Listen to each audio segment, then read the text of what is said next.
Dear Patriots, please subscribe to our patriotic channel.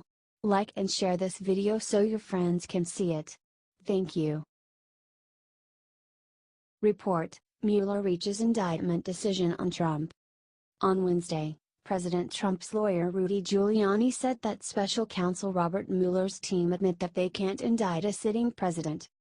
Mr. Giuliani told CNN, "All they get to do is write a report. They can't indict. At least they acknowledge that to us after some battling, they acknowledge that to us."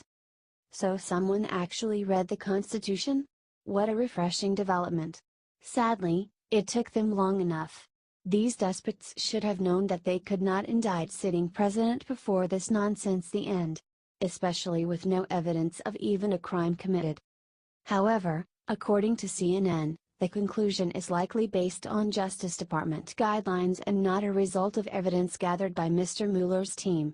The reporter additionally cautioned, a lack of an indictment would not necessarily mean the president is in the clear. But Fox News reported, the precedent that federal prosecutors cannot indict a sitting president is laid out in a 1999 Justice Department memo. Giuliani claims that Mueller has no choice but to follow the memo's instruction, signaling it might be game over for Mueller. "This case is essentially over," Giuliani said. "They're just in denial. Still, this is simply confirming what we all knew for a long time: they cannot indict President Trump, because there was no crime committed.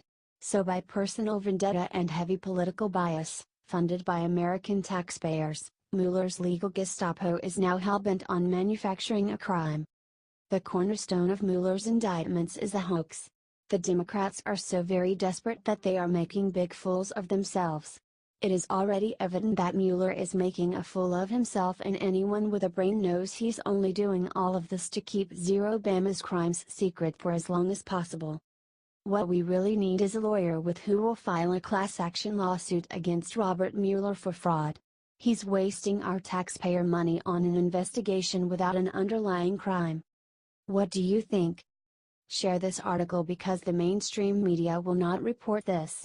Dear Patriots, please subscribe to our patriotic channel. Like and share this video so your friends can see it. Thank you. Developing, senior DOJ official. We offered Nunes and Gowdy a Friday meeting with Rosenstein. Chairman of the House Intel Committee Devin Nunes, RCA, and Chairman of the House Oversight Committee Trey Gowdy, RSC, were invited to meet with Rosenstein, Wray and senior Intel staff Friday morning. A senior DOJ official is now claiming Nunes and Gowdy have not responded to their invite.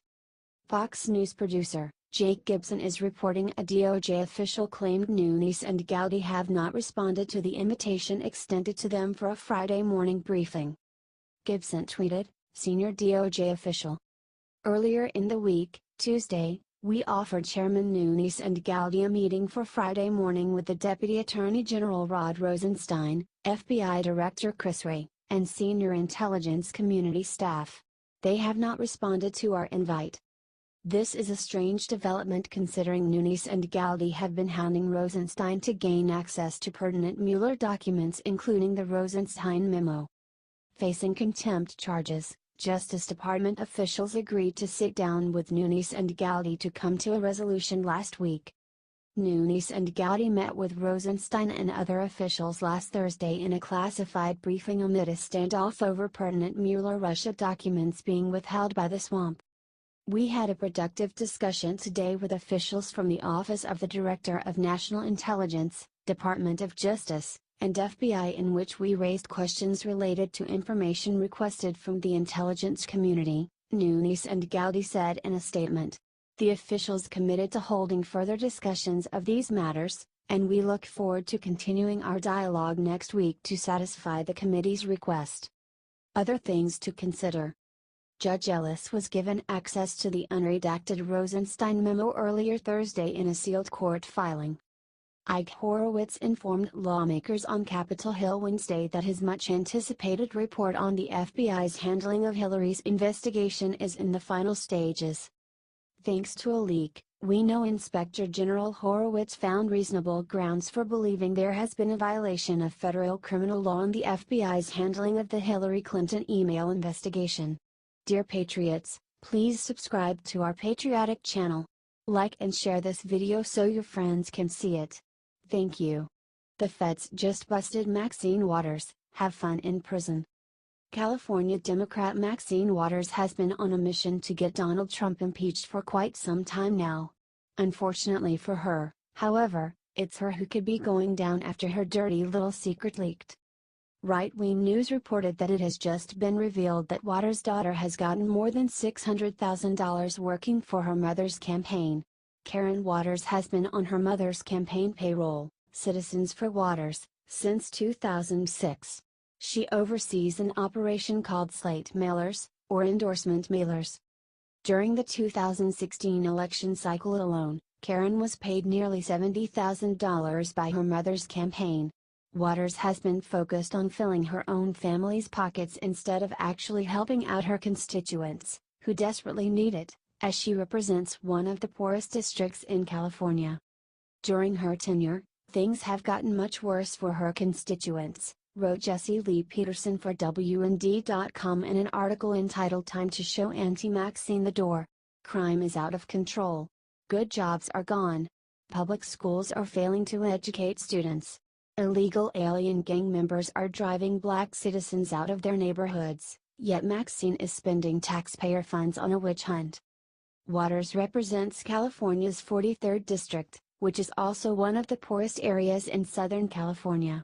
Despite this, she has managed to amass quite a bit of wealth for herself over the 40 or so years that she has been in Congress, being paid by the tax dollars of hard-working Americans. She even owns a $4.3 million mansion that is located in Hancock Park, long considered to be one of LA's most posh neighborhoods.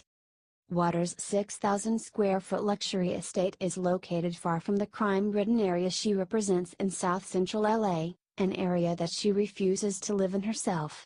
This raises the question of how she was able to amass this much wealth when she was living on a public servant's salary in the higher-end district of Southern California. Share the story if you think Maxine Waters should be locked up. HD Jumbo Report. Dear Patriots, please subscribe to our patriotic channel. Like and share this video so your friends can see it. Thank you. Nunes just made very bold prediction on Russia probe that'll have you cheering. Devin Nunes knows something big. Why do we say that? Because he is making a very bold prediction regarding Russia probe, and you're going to like what he has to say. Nunes says that President Trump was likely set up and that when this is all said and done, the FBI will be very embarrassed. House Intelligence Committee Chairman Devin Nunes of California said the Trump campaign might have been set up by the federal government back in 2016. Let's talk about how did this get started? You had Fusion GPS that was hired by the Democratic Party and the Clinton campaign to draw up a dossier on the president, or as the president was running for president, Nunes said Tuesday on Fox and Friends. What happened with that is that in Glenn Simpson's testimony he mentioned that there was a source within the campaign. Nunes said Glenn Simpson, the head of Fusion GPS, told Congress he was being truthful about a mole within the Trump campaign and predicted the fallout would tarnish the FBI and DOJ. Glenn Simpson said that in what was closed testimony. Then it became public. Now he's confirmed that he was telling Congress the truth, which is probably a good idea, Nunes continued. We believe he was telling the truth. And what we're trying to do is get the documents to figure out, did they actually have, what methods were used to open this counterintelligence investigation. I think what it really means, I think it will look badly on the Department of Justice and the FBI on how they conducted this investigation, Nunes said. He also said the entire investigation into President Donald Trump lacked credibility from the start. I think if the campaign was somehow set up, I think that would be a problem. Right? If they were somehow meetings that occurred and all of this was a setup, Nunes said. Because we have yet to see any credible evidence or intelligence that led to the opening of this investigation. Dear Patriots, please subscribe to our patriotic channel. Like and share this video so your friends can see it. Thank you. Outrageous. Mueller is now harassing American citizens who legally donated to Trump's inauguration. Special Counsel Robert Mueller is continuing his war against President Trump. Now, he is harassing American citizens who legally donated to Trump's inaugural fund because they have foreign connections. Via ABC, according to a source who has sat with the Mueller team for interviews in recent weeks, the special counsel is examining donors who have either business or personal connections in Russia, Saudi Arabia, the United Arab Emirates and Qatar. Several donors with those ties contributed large sums to the nonprofit fundraising entity, gifts that topped out at $1 million, according to public records. Special counsel investigators have also asked witnesses about specific inauguration donors, including American businessman Leonard Blavatnik, and Andrew Intrater, according to sources familiar with the Mueller sessions. Neither has been accused of any wrongdoing. Blavatnik is a billionaire with dual U.S. and British citizenship who has extensive business ties in Russia.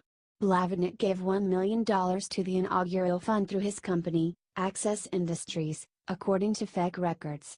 Companies are prohibited from giving donations to political candidates, however, donations to inaugural committees are not considered donations to candidates. Intrater, an American relative and business associate of Russian billionaire Viktor Vekselberg, runs a U.S. company with deep ties to Vekselberg's Russia-based global conglomerate, Renova Group. Renova was recently sanctioned by the U.S. Treasury Department. Intrater serves as the CEO of Columbus Nova, an investment company based in New York. FAC records show Intrater made a $250,000 donation to the Trump Inauguration Committee in early January 2017. Democrats just won't let go. They don't investigate and prosecute for a crime, they investigate to find a crime to prosecute. It is a charade. Mueller was hired to destroy and unseat Trump. Democrats are desperate to get Trump on anything. They live by fictions. But, we are interested in facts, and they haven't got any. This is why this investigation needs to stop. We American citizens get no benefit from it even though we are footing the bill. Where's the outrage? Congress is a sheep pen, and the shepherds are subversives doing everything they can to obstruct everything that is good. What do you think? Scroll down to leave a comment below.